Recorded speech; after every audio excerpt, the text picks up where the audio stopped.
The reigning Olympic champion and 2021 Diamond League champion in the discus, her throw of 71.46 meters this April was the furthest in the world in almost 30 years. Competing in her third World Athletic Outdoor Championships, American record holder Valerie Allman.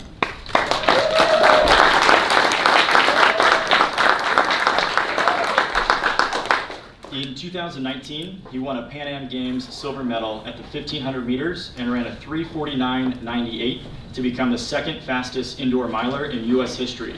Competing in his second World Athletic Championships, Johnny Gregorek.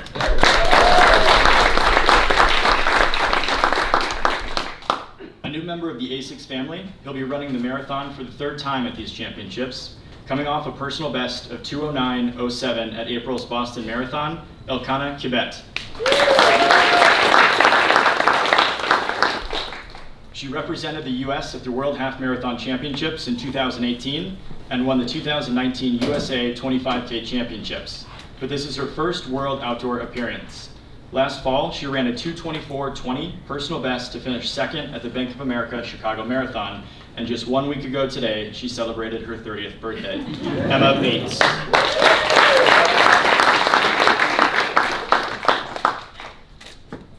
Well, we'll start with Valerie. How has your training gone in the lead up to the Worlds, and what has been your biggest challenge and your most rewarding moment? Training has been going really well. It's definitely, it's been incredibly motivating as we've kind of thought about this year, knowing that a home championship was on the horizon. But there's also something so comforting about it, and I found that it's been interesting finding kind of that balance of like a lot of peace of knowing exactly what to expect, having spent so much time in Eugene, but also trying to find that internal intensity and tension you need to really be at your best. But now being here, being at Eugene, having these final practices, I really feel that fire, and I'm so excited to compete on the 18th and the 20th. You've competed at the Worlds twice before, but never as the reigning Olympic champion. How does that change things for you this time? I mean, a lot of it's all about perspective. I think our approach is that it's just another meet, you know, and going into it, it's all about controlling what you can control, controlling our preparation, controlling our mindset, and I'm just excited to compete. You know, the Olympics, it was a very intense experience, but it gave me a ton of confidence, and I'm hoping to use that experience as something that is in my back pocket, but going into this meet in Eugene, it's a clean slate, and you just got to be at your best, which is what our goal is. This question's for Johnny. You ran the second fastest indoor mile by an American in March of 2019, with the only person in front of you setting a world record. Did that change the way you look at yourself as an athlete? Yeah, that race absolutely was one of many turning points in my career, where you realize that you're kind of capable of competing at a higher level than you ever believed or would have ever believed when you were young. If you told 15, 14-year-old me I'd run a 3:49 mile, I'd be going crazy. So that was a formative moment, and then you kind of move on from moments like that. You make teams like this, and eventually you see yourself as belonging in that category of competitor, and it takes some getting used to, but now I feel like I absolutely deserve that PR, and I'm excited to be here and run amongst other guys who have times pretty similar.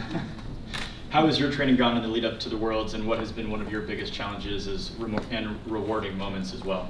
Yeah, the lead up's been great. It's such a big part of the sport is staying healthy and again staying fit. So it's just it's been a great build up. The most challenging thing would probably be getting through to this stage. Qualifying through the U.S. trials at the U.S. Championships is really difficult. It's such a competitive. Representing Team USA is such an honor, and it's one of the hardest teams to make, really. So while that's the biggest challenge, coming through and being able to represent Asics and Team USA is obviously the reward of all rewards. So I'm thrilled to be here. And Elkanah, this is your third World Championships marathon. What did you learn from the first two that will help prepare you for this race? I've had experience from doing the first two, so I think the most thing I learned is small things, that just getting fluid, having a big group. When you go to other marathons, it's a small elite field. So, but this one is, you have about more than 50 runners in a cup. So that's the challenge is to how do you navigate that. So that's one experience that I would say I can take it to this race. And also, preparation. So I learned a lot from the preparation. I did the first one, the second time, and I can look back and say, okay, what went wrong, what went right, and how can I make better what I did last time. So those are the things that I'll take to this race.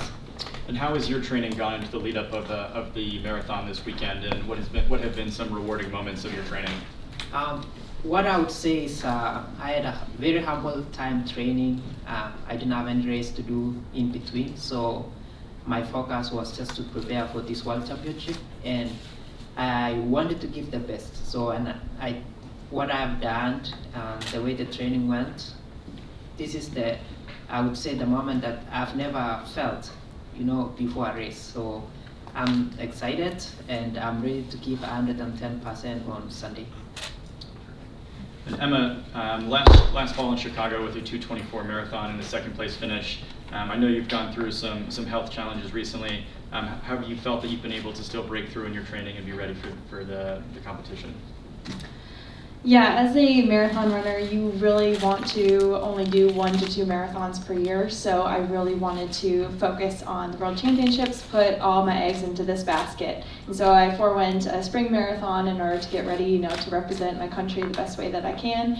And went through some COVID bouts in December and was really struggling with training and everything. But just keeping my sights on this race this weekend, just knowing that I can give, 110% if I just pull back a little bit and just make sure that, my training is going to be on the right point that it needs to be by, just listening to my body and realizing that, you can't control, certain things like COVID and sickness like that. So I was just really smart with my coach and just our training, and so I was really excited that we figured out how to get myself better and back on track, and I had 12 weeks of just phenomenal training, and I think that lit a fire under me, just having that really low time of I don't know if this is going to happen because of COVID and everything, and just my breathing was off and everything like that. But once we got it figured out, just was so much more eager to train and to put everything into this weekend. And so I feel like I'm ready to go, and definitely I've had the best training I've ever had and in the best shape of my life. So just a lot of confidence in that, just the momentum that I've had the past 12 weeks. How has your training been going with Team Boss, and what have been some of the most rewarding moments leading into the competition? Yeah, Team Boss is a special beast.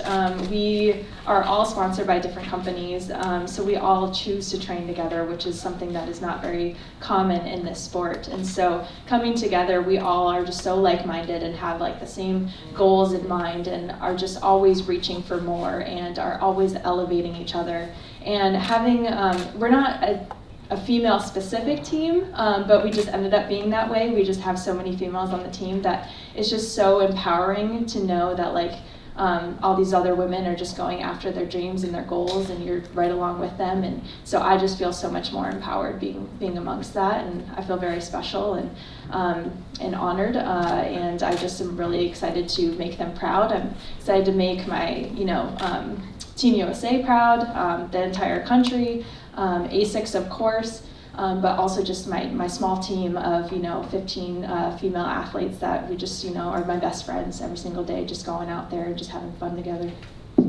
We have time for a couple of questions from the audience before breaking into smaller sessions. Any questions for the athletes? Hi, I'm David Monty. All of you have been around, the runners that is, around long enough to transition from conventional shoes to the new modern shoes with the carbon plates and the better foam.